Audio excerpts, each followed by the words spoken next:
evident how decision makers should react to the development proposals? No.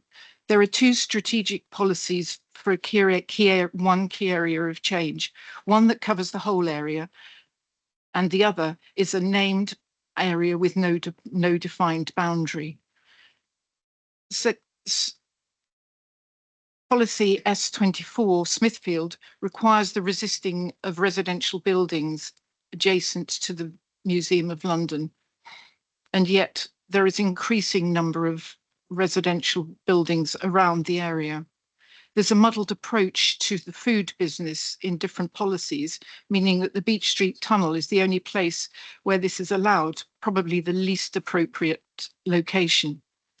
Development sites between listed building and conservation areas are allowed to ignore the setting, and there appears to be a failure to protect views. Thank you. Thank you. Mr. Nancollis. Thank you. I'd just like to tackle the heritage points, if I may, then I will pass on to my colleague, Ms. Andrews. So we think the plan does have a very robust measures for the protection of the heritage of this particular locality already.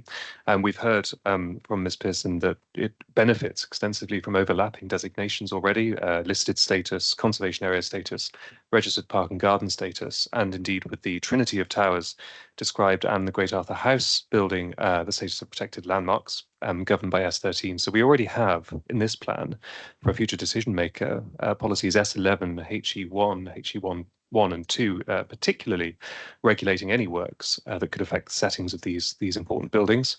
On the question of views, these are protected by the policies in general, but I would just highlight that in the Barbican Golden Lane Conservation Area SPD, there are over 30 views listed, which the decision maker would have to consider, with the caveat that that is not an exhaustive list, and that actually all views, where relevant of these buildings, where one can understand their significance and contribution of setting are important. And with S13, of course, regulating or requiring the decision maker to focus on the setting of the landmarks, the towers as landmarks on the skyline, and also Great Arthur House, we think we already have a very robust policy framework here in place to protect the heritage of this area. And of course, I would also just add that policy S8, which is the strategic design policy, refers specifically for the need to development to have regard to our character areas study, where we interrogate in detail character and appearance, heights, etc., in all of the areas of the city, including this one, which of course we have ruled out as being very sensitive for tall buildings. Thank you. Ms. Andrews. Thank you. So I will take the points on in relation to the plan and how it deals with conflict, in relation to the boundary of the key area of change, the definitions between policies S23 and S24, and then the need for the new whether there's a need for a new policy to cover the Barbican separately. So paragraph 14.8.0 of policy S23 specifically acknowledges the different uses and roles of this key area of change. And in relation to the management conflict, that's exactly why we have this key area of change. It is to acknowledge that there are some different uses within the key area of change with the key residential function, but also acknowledging that there will be new cultural and supporting uses moving into the city, which and the intention of the policy is to precisely manage those any potential conflicts. So the area, as rightly identified, is also identified as a CAS cluster for arts, culture and entertainment in the London plan. This is identified in paragraph 2.4.11 of the London plan for cultural reasons. And this is separate from what the London plan sets out, concentration of nighttime economy, for example, Soho, in that section as well. So it's specifically identified for that cultural provision. Policy S23 does not explicitly encourage nightclub uses within this encourage, but instead it encourages that cultural-led mixed-use development. And in bullet 5, identifies and meeting residents' needs, including the protection and enhancement of the residential amenity, community facilities, and open space. The area is also identified as a residential area within the plan for HS1, so acknowledging that new residential can come forward in that area. And the aim of the intention between these policies, so policy S24 for Smithfield is also about managing those conflicts. It resists the residential within on residential community grounds in the Smithfield parts. And at bullet 8, it promotes a retail and leisure economy that complements and contributes to the changing uses in the area and supports the establishment of Smithfield as a leisure destination. There's a clear distinction between the parts of the key area of change and the focus of uses. So a residential focus in the Barbican, and then a cultural and sporting uses focus in the in Smithfield area.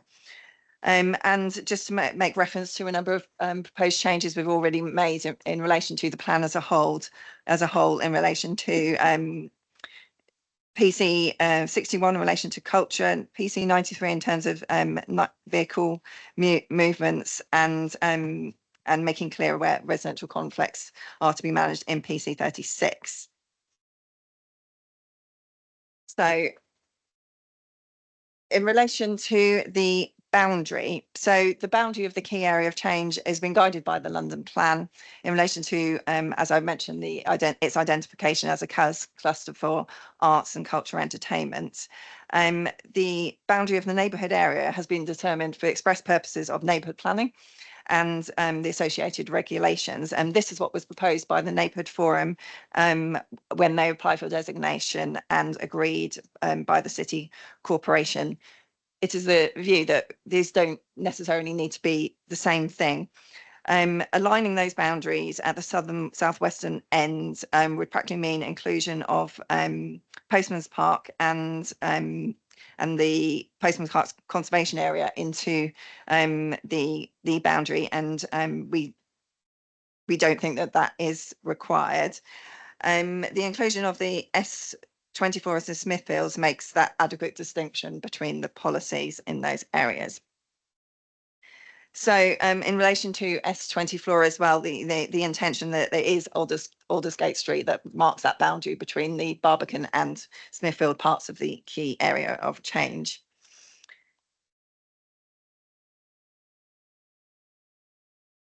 In relation to, with bearing that in mind, we consider the broad key area of change policy to provide the overarching framework for the area. And then, as I said, the Smithfield policy is required to provide that detailed policy requirements around how to manage those new uses coming in, the new culture and supporting uses in the context of the residential area.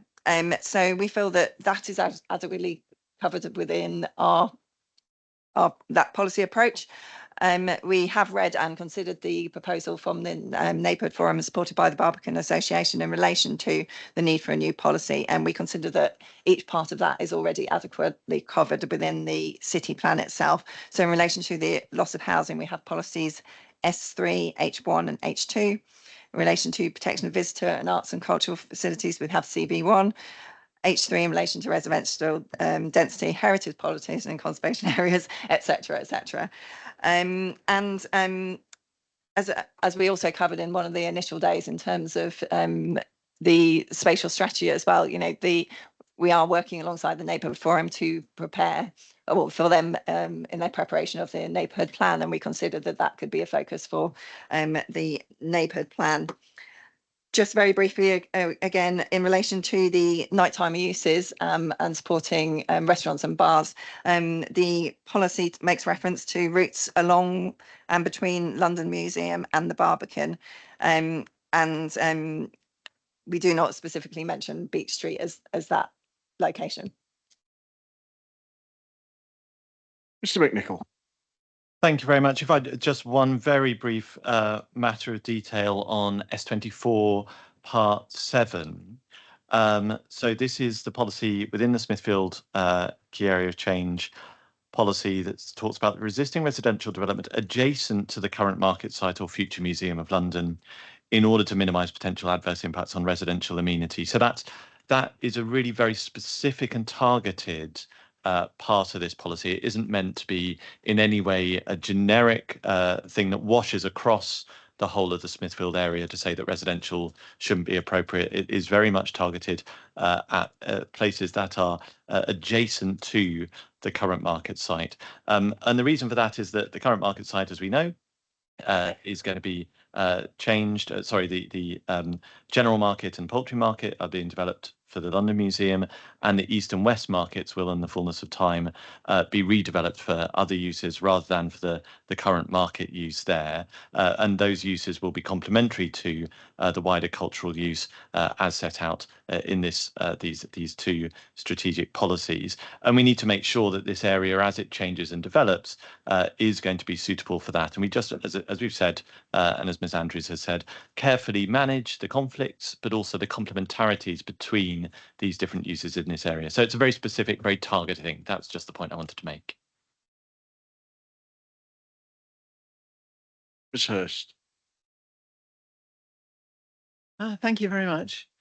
I just want to talk about three things quickly, and then I'll hand over to Ms. Pearson, if I may. What we're suggesting with the residential area is that the key area of change should include, at the Smithfield Barbican end, the neighbourhood area. So it's a part of the key area change. We're not suggesting that it replaces the key area of change, and we think that there are a couple of reasons for that. One is that this will make it much more straightforward to developers and decision makers which policies apply where. And the second is that the neighbourhood area was specifically, and in our application, and the city knows this, the planning committee agreed our designation by unanimous vote. It was a painstaking exercise to include all of the residential cluster at the Barbican and Golden Lane area, including the residential that along Little Britain, which faces Postman's Park, and including the residential on the western side of Aldersgate Street, which often gets overlooked and forgotten. So we've included within our neighbourhood area all of the residential clustering in that area, and it's around 50% of the residents of the city live there. So that's important for the London Plan purposes of identifying the character of the area, but it's also important for the city plan because the city plan wants to seek to have new housing near existing housing. So this area has got to be one of the areas in which new housing is sought. And in absence of site allocations, a windfall policy which then starts excluding some of the very obvious places that housing can go simply is not positive enough in our view, and certainly would not meet the test of being positively prepared. My second point is regarding heritage protection, and if the wording about the setting of conservation areas is to be taken out of the plan, and if the 75-metre AOD definition of a tall building is allowed, which we don't think is a good idea, then a lot of the protections that this area has enjoyed so far will be taken out, and it's a low to mid-rise area. In the case of Golden Lane Estate, really quite low rise, and we think that the wording having regard does not meet the MPPF test for great weight. And whilst everybody's anxiously waiting for some of these SPDs, what I would say in the context of heritage protection in our area in particular is that we've been waiting, I think, Jane can correct me if I'm wrong, almost a decade for a listed building management SPD that's been provided and been on the development scheme for the Barbican and simply hasn't been done. So we are a little bit cynical, if you like, about some of the suggestions that some of these protections can wait for policy documents further down the line. We'd like to see protections baked into this particular plan, and we think that's what the MPPF also wants to see. As far as routes and Miss Andrews' comments that Beach Street Tunnel wasn't specifically named. She's perfectly right to say that, but the routes between the museum, the new Museum of London and the Barbican, there really are. Is only one, and it's Long Lane, which turns itself into Beach Street. It's one main road, and above it sits Beach Street Gardens. And if you have policy S2311 that talks about food offerings, and then you have S248 that takes out food, then the only thing that's left is Beach Street Tunnel, where food offerings are allowed. So it's a minor point. I don't think it's one that goes to soundness, but it just shows that actually there is a need in this area to think about stuff at a very, very fine-grained level if we're going to have a plan that manages in the same way as the existing urban fabric does to keep all the various uses happy. And currently they are. Thank you. Ms. Pearson, and you had your thing up. Did you want to come back, or do you feel that's been? Well, do your nitpicky, and then Mr. McNichol and Mr. Nancollis can see if they can address your nitpicking. We like nitpicking; it's good. Okay, so one of the things that when we looked, or we haven't discussed. Oh, sorry. When we didn't actually discuss policy S20, Aldgate Tower and Portsoken in any detail.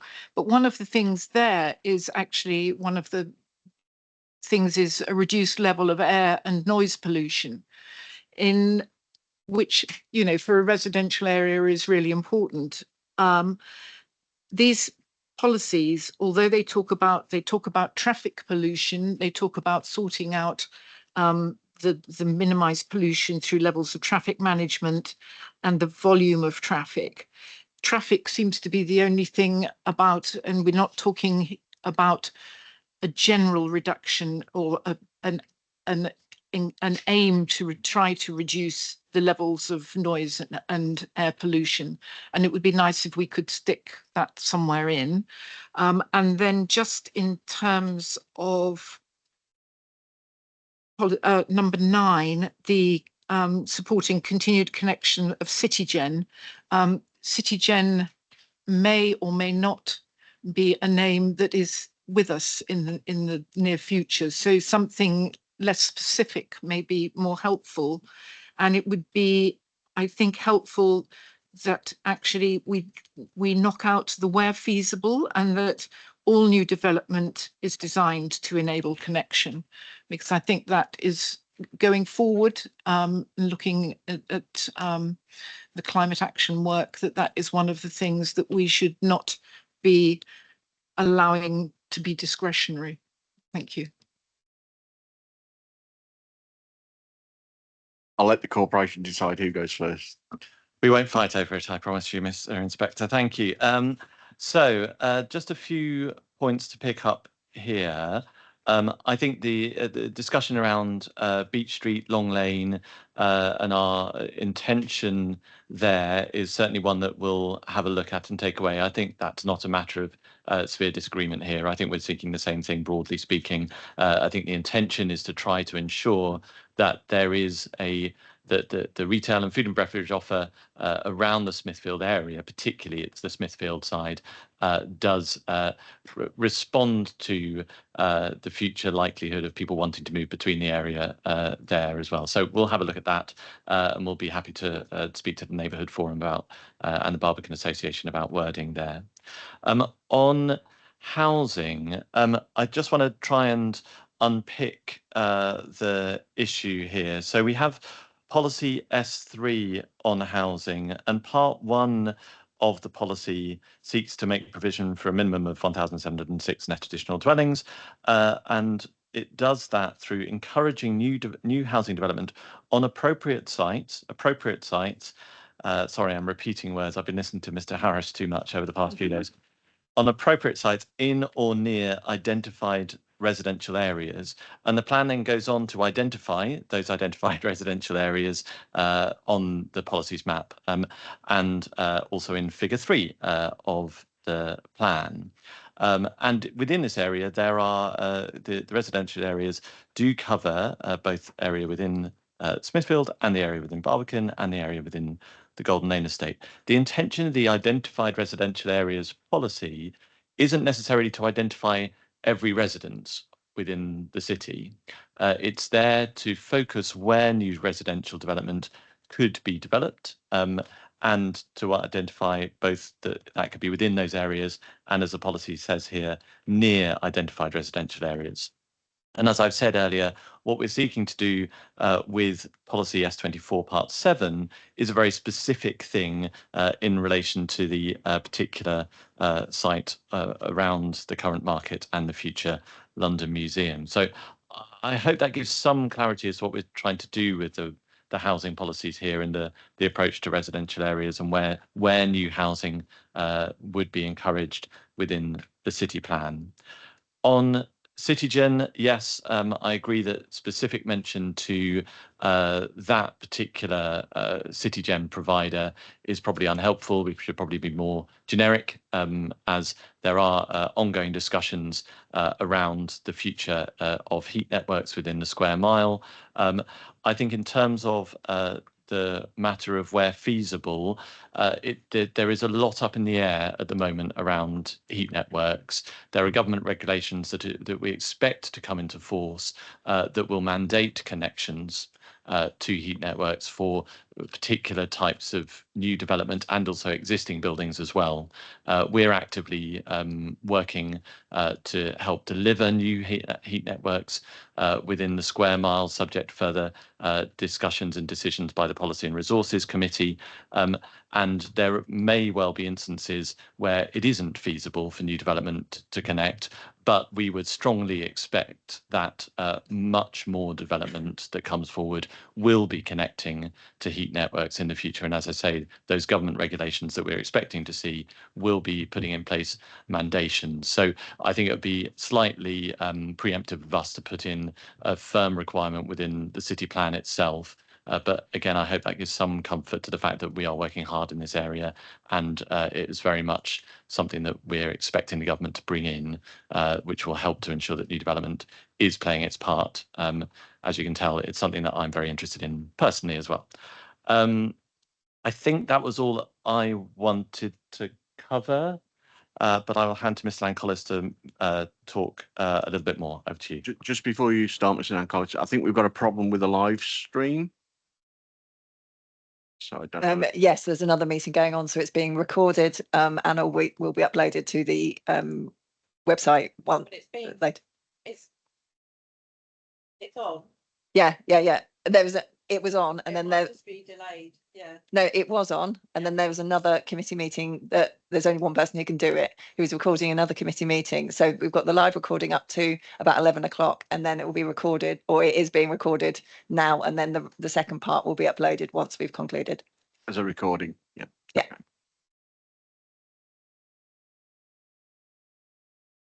Okay. Mr. Lancollis. Thank you. Just to try and offer some words of comfort again on the protections to heritage in this area. We've rehearsed this quite extensively, of course, over the last few days. Protections have not been weakened. So conservation areas and their settings, to take one example, are present in the plan and regulated by policies HE1 and HE2, which we have already talked about, which require that all heritage assets and their settings be preserved and, where possible, enhanced. So the levels of protection that the MPPF requires are present in this plan and very clearly set out. On the need for development to attend to and take account of the specific character of this area as a place and its heights and its scale and morphology, there are two places in the plan where this is an explicit requirement, both of them in strategic policies, which is a very considerable form of emphasis. We have S8.8, which I've already referred to, which requires development to have regard to and attend to the heights, the scale, etc., established in the character area study in our evidence. But there is, of course, also in this policy, S23.13, the clause which I quote, enhancing the special character of the area through sensitive change. This is a very clear obligation, flexible in its wording, which requires the decision maker to account for the character of this area. So we think that there are robust measures in place in this plan for the development to be the right kind of development, having regard to the special character of this place. Thank you. Thank you. Ms. Smith. Thank you. Can you hear me? Thank you. I'm speaking on behalf of the Barbican Association, and we support the forum in everything they've said, but I'd like to raise a couple of more specific points, although again they relate to the wider issues of heritage and a residential amenity. So we're saying that while there's much to welcome in S23, that the policies aren't positively prepared and they're not clearly defined and unambiguous. In fact, some of it's positively contradictory. Specifically in strategy 23, item 2, which says ensuring the retention and improvement of pedestrian permeability and connectivity through large sites such as Smithfield Market and Barbican, while seeking to preserve privacy, security and noise abatement for residents and businesses, we would like to see the removal of the Barbican from that. This seems to be due to some thinking that big buildings or big conglomerations of buildings are bad, unless of course they're very tall. And that's perhaps a concern about the city's medieval street pattern, which of course has got lots of routes through everywhere, and which there is still some in this area. But we think it shows the city's lack of appreciation for its 20th century heritage. There is no small street pattern in the Barbican. It was bombed out of existence in the Second World War, and what was deliberately developed afterwards was a 20th century conception of a neighbourhood that drew on a complex concept of town squares and inward lookingness, and is now a listed estate in a conservation area, as Mr. Nancollis acknowledges. But that means you simply can't go punching holes into its exterior without damaging that conception. And also you don't need to. The estate has an extensive network of public high walks, which will very well maintain its permeability in balance with privacy and residential amenity. And that's part of its essential design. The problem isn't permeability as such. There are actually many entrances. If anything, it's wayfinding and accessibility. Ramps have been removed over the years and some better lifts would help. So that's the heritage point. Just while we're there, can we just look at point 2? Because I need to read. I've heard what you've said, but it says ensuring the retention and improvement of pedestrian permeability and connectivity through sites such as Smithfield Market and the Barbican. In the Barbican's case, would it not mean the retention of the existing permeability? And it talks then about protecting that residential privacy. Well, it might do, but it says improvement of. Shall I finish the point? Yeah, absolutely, yeah. I'm now coming on to the residential bit. This is a residential estate in a very busy, noisy city. And it was designed the way it is to protect, to some extent, residents from the noise around it. The noise has got greater. The estate is next to the nighttime economy of Smithfield. So it needs that protection. And moreover, if you consider the design of housing estates throughout the UK, they're designed with few through routes. They've got lots of little wendy ways and cul-de-sacs simply to protect residential amenity. People can get in and out, but it doesn't encourage rat runs. So we're simply seeking to protect that privacy to the extent that it has existed for the past 50 years of its life. And here we come to the contradictory bit. The policy, this number 2 aims to improve permeability while seeking to preserve privacy, security and noise abatement for residents and businesses. And we say that just cannot be done. More permeability means more noise, less privacy and worse security. And so we'd actually like the Barbican to be removed from that sentence. We don't object to work on accessibility and preserving, but we don't want holes punched through the estate, please. And then sub-policy 5, identifying residents and meeting residents' needs would, and enhancing it, would actually work. Because that's the bit we say that's contradictory. Also, item 13, enhancing the special character of the area through sensitive change. When some of the policies like the above actually undermine that special character, heritage and residential, at the very least make special character plural. There are several characters in this area, as 14.80 acknowledges, and I think the officers have acknowledged today. Yeah, thank you. Mr. Nancollis. Or Mr. Nicol. I'm afraid it's me. Okay, no problem. So just a few points on this to make. Firstly, wayfinding and accessibility. Yes, I think we agree that there is a need to ensure that wayfinding around the whole of this area is enhanced, and that accessibility is also enhanced. Accessibility and inclusion are key aspects, as people will know, of the earlier chapters in the city plan, and I think we can certainly have a look at the wording here to understand where we can best identify those. One of the things I'd just like to draw attention to is where we have identified on the maps in figure 32, Smithfield and Barbican spatial priorities. We have identified pedestrian routes to enhance, and that will be seen that comes along Beach Street, around Silk Street, Moor Lane. It's not about necessarily enhancing pedestrian routes within the Barbican estate itself. And the maps there are, I think, quite specific and quite focused. And we also do mention the need to, if I can find it, part 6 of policy S23, to make improvements to Beach Street, to reduce the volume of vehicle traffic, improve air quality, and increase amenity and vitality. So I hope that gives some flavour for what the policy is seeking to do here. I think it is important to recognise, though, in part 2, that there is a need to ensure the retention and improvement of pedestrian permeability and connectivity.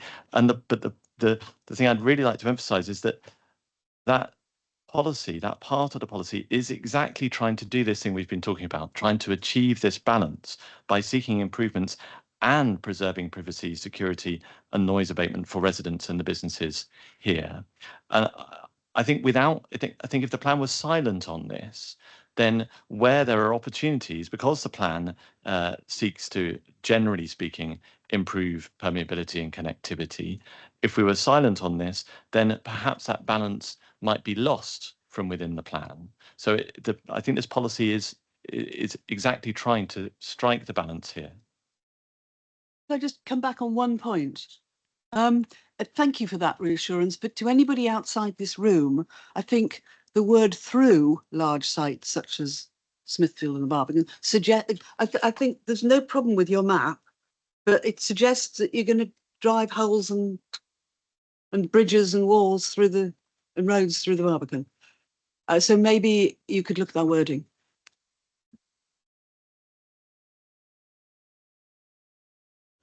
I think we'd like to give that a bit of thought, but I understand the point. Yeah. Yeah.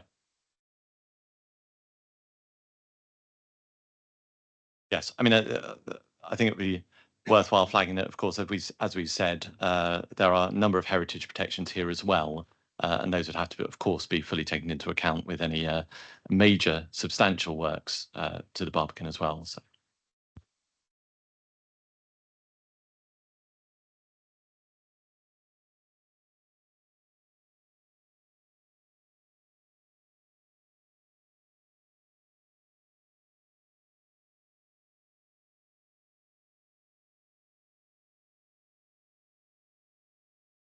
you talked about a tension, didn't you, Mr. Smith, between the 0.2 and then 0.5. But that the way I read it, that tension's intentional, because if you were improving, for example, permeability, yet it had a negative effect on privacy or residential amenity, as the policy puts it, then clearly there is an issue with what's being proposed, isn't there? You need that. You almost need that tension to a degree to allow the decision maker to make that assessment. Yes, this may improve permeability, but what impact will this increased permeability have on the residential amenity of the occupiers? So you need that tension there. And sometimes policies are sometimes written with that sort of that ability to potentially, where the gears don't mesh correctly, they bounce off one another, and that's, as Mr. Dan Collis put it yesterday, that's you get those red lights, don't you?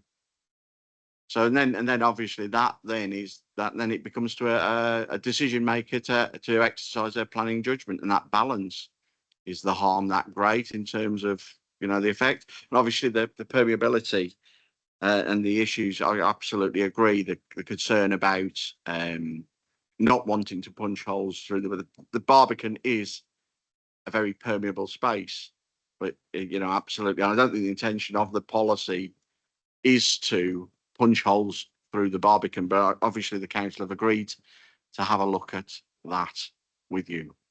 Thank you, Mr. Bridgewater. The wording in 2 and 5 is slightly at odds about residential amenity, because 2 says improve your permeability through, punch your walls through, while seeking to preserve, which is actually weaker than what it says in 5, which is protecting and enhancing.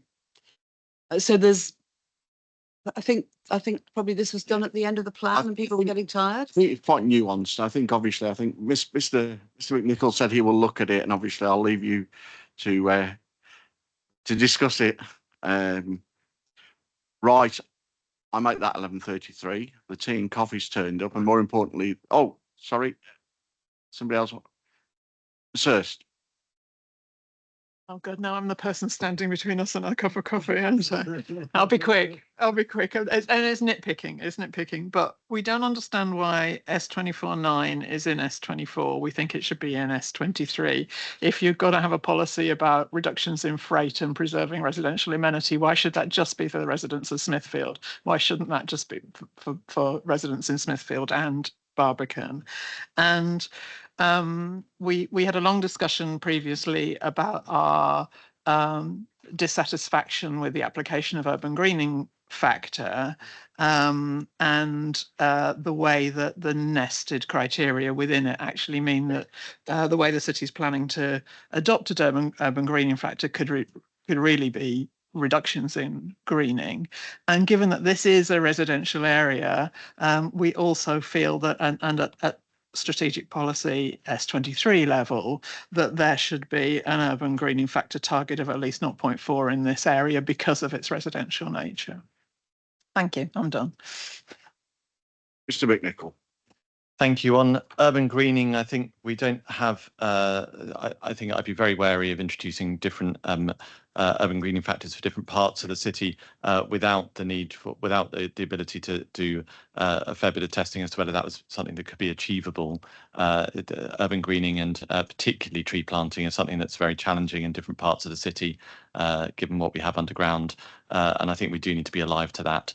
I think just in terms of the point about S24 part 9, ensuring new developments, activities and developments contribute to reduction of freight and vehicle movements. Yes, I see that could sit within S23 and apply to the whole of the area. Okay. So if you decide that's appropriate, obviously with further discussions with Ms. Smith, Ms. Pearson, Ms. Hurst regarding the suggestions about permeability, then obviously if you want to propose that as a modification, we'll take that on board. Right, are we ready for a drink?